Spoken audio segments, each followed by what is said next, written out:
በኒካህ ላይ ዝሙት የሰራ ሰው የሸሪዓ ህግ በሌለበት ሀገር ምን ማድረግ ነው ያለበት? በእርግጥ ከወንጀሉ ተውበት አድርጓል፣ ተጸጽቷል እና አሁን የሸሪዓ ህግ ያለበት ሀገር ነው ያለውና አሁን ባለበት ሀገር ተቀጥቅጦ መገደል አለበት፣ ካልሆነ ደግሞ ምን ማድረግ አለበት የሚል ጥያቄ ነው። ዝሙት በሁሉም ሁኔታ የተወገዘና የተከለከለ አላህን የሚያስቆጣ ጸያፍ ተግባር ነው። ያገባም ይሁን ያላገባ ዝሙት መስራት የለበትም። ሆኖም ግን ያገባ የትዳርን ምንነት ያወቀ ሐላል የትዳር አጋር ያለው ሰው ዝሙት ሲሰራ እጅግ የበለጠ አላህን ያስቆጣል። በዱንያም በአኺራ አግብቶ የሰራ ሰው ዝሙት ካላገባ ሰው የከፋ ነው። ያላገባው ችግር የለውም ብሎ ዝሙት ይስራ ማለት አይደለም። የቅጣት ደረጃው ይበላለጣል። ከትዳር አጋር ሐቅ ጋር ይያያዛል። ውስጥ ላይ ከልክ ያለፈ ቀልበ ደረቅነት አላህን አለመፍራት የመኖርም ምልክት ነው። አግብተው ሳለ ሐላል ያለው ወደ ሐራም መሄድ፣ ምናልባትም የትዳር አጋር በተለያዩ ምክንያቶች ርቆ አብሮ ላይኖር ይችላል። ይህን የበለጠ ሷብር ማድረግ፣ አላህን መፍራት፣ የትዳር አጋርን ክብር መጠበቅ እንጂ የሚገባው በምንም ምክንያት ከሐላል የትዳር አጋር ውጪ በሌላ መንገድ ውስጣዊ ተፈጥሯዊ ፍላጎትን ለማሳካት መሞከር የሙእምን ምርጫ አይደለም። ኢማን ያለው ሰው ምርጫ አይደለም። ሆኖም ሰው ሊሳሳት ይችላል። ከተሳሳቱ መተውበት ነው፣ ወደ አላህ መመለስ ነው፣ ባለፈው መጸጸት ነው፣ ለወደፊቱ መጠንቀቅ ነው፣ ኸይር ስራዎችን ማብዛት ነው። አግብቶ ዝሙት የሰራ ሰው እንደ ሸሪዓ የቅጣት እርምጃ ይወሰድበታል። አግብቶ ከትዳር አጋሩ ጋር ተገናኝቶ ከዛ በኋላ ዝሙት የሰራ ሰው በሸሪዓው ፍርዱ በድንጋይ ተቀጥቅጦ መገደል ነው።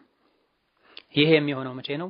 አንድ ራሱ ካመነና አጥፍቻለሁኝ ዝሙት ሰርቻለሁኝ አጽዱኝ ብሎ ሸሪዓ ባለበት ሀገር የሸሪዓ ህግን ወደሚያስፈጽም የህግ አካል በራሱ ጊዜ ከቀረበ፣ አሊያ ደግሞ ዝሙት ሲሰራ 4 ምስክሮች አይተው ከመሰከሩበት ነው።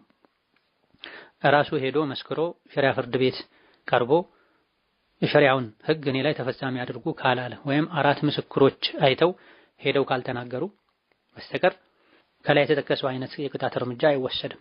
ራሱን ቢያምን 4 ምስክሮችን ቢመሰክሩ የሸሪዓ ህግ ማይተገበርበት ሀገር ላይ ከተኮነም እርምጃ አይወሰድም። አንድ ሰው ራሱን በራሱ መግደልም አይችልም። ኃላፊው ወላጁ ወይም የትዳር አጋሩ እንዲህ አይነቱን እርምጃ ሊወስድም አይችልም። ሸሪዓ በሚፈጸምበት የሸሪዓ ህግ በሚተገበርበት ሀገር ላይ ነው ይሄ ሊተገበር የሚችለው።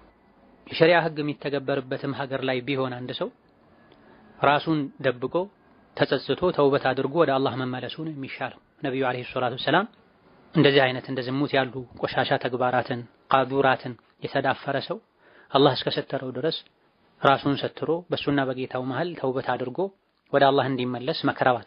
ዝሙት ሰርቻለሁኝ ብሎ እንዲቀጣ ወደ ነብይ ዘንድ የመጣንም ሰው ምናልባትም ነክተህ ሊሆን ይችላል፣ ስመህ ሊሆን ይችላል፣ እንደው አእምሮህ ያመሃል ተመሳስሎብህ ነው ብለዋል። እንደው ከማጋለጥ ከመጥፋ የሰውን ህይወት ከማጥፋት ይልቅ ሸሪዓ ሁዱድን በሹቡሃት እንድንከላከል ነው የሚያዘው። ተሳስተህ ሊሆን ይችላል፣ ጠጥተህ ሊሆን ይችላል፣ አንተ የማትፈቀድልህን ሴት መንካትህን ዝሙት ነው ብለህ ሊሆን ይችላል እንጂ ትክክለኛውን ሙሉ በሙሉ ዝሙት አድርገሃል ያሉ እንደው አላደረኩም እንዲል በራ መቻችተውለታል። ስለዚህ ዝሙት የሰራም ሰው ይሁን ስለዚህ ዝሙት የሰራ ሰው ራሱን በራሱ ደብቆ ተውበት ቢያደርግ ወደ አላህ ቢመለስ ይበቃዋል።